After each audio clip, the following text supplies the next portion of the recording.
History of Panama Canal. The 48-mile-long, 77 kilometers, international waterway known as the Panama Canal allows ships to pass between the Atlantic Ocean and Pacific Ocean. This canal saving about 8,000 miles (12,875 kilometers) from a journey around the southern tip of South America, Cape Horn. After understanding the riches of Peru, Ecuador, and Asia, and evaluating the time it took the gold to reach the ports of Spain, it was suggested in 1524 to Charles V that by cutting out a piece of land somewhere in Panama, the trips would be made shorter and the danger of taking the treasures through the Cape would rationalize such an enterprise. A survey of the isthmus was ordered and subsequently, a working plan for a canal was drawn up in 1529.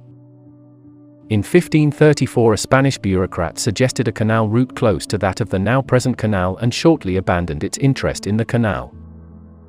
Various surveys were made between 1850 and 1875 showed that only two routes were practical, the one across Panama and another across Nicaragua.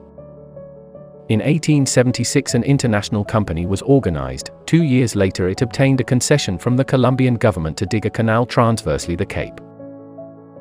In 1899, the U.S. Congress created an Isthmian Canal Commission to observe the potential of a Central American canal and to advise a route.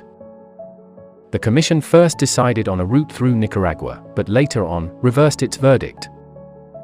The Lesseps Company offered its assets to the United States at a price of $40 million. The United States and the new state of Panama signed the Hague-Unauvarilla Treaty, by which the United States guaranteed the liberty of Panama and secured a continuous lease on a 10-mile strip for the canal. Panama was to be compensated by an early payment of $10 million and an annuity of $250,000, beginning in 1913.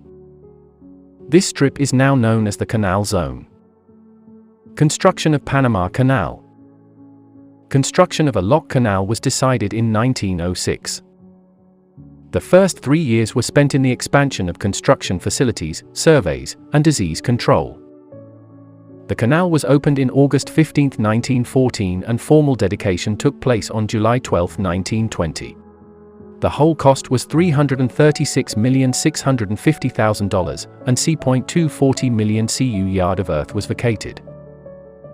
In 1939, treaty amendments increased Panama's annuity to $434,000, provided for a transisthmian highway, and abrogated the U.S. guarantee of the impartiality and autonomy of Panama. Although in the same year Congress authorized construction of the third set of locks, then World War II intervened, and the plans were shelved. In 1955 the income was raised to $1,930,000, and the United States undertook to build a high-level bridge over the Pacific side of the canal. The Gallard Cut was widened in 1969 to permit two-way traffic. Very few human endeavors have ever conceded to change the face of the planet on which we live, as did the successful completion of the interoceanic Panama Canal in 1914 by the United States. Thank you.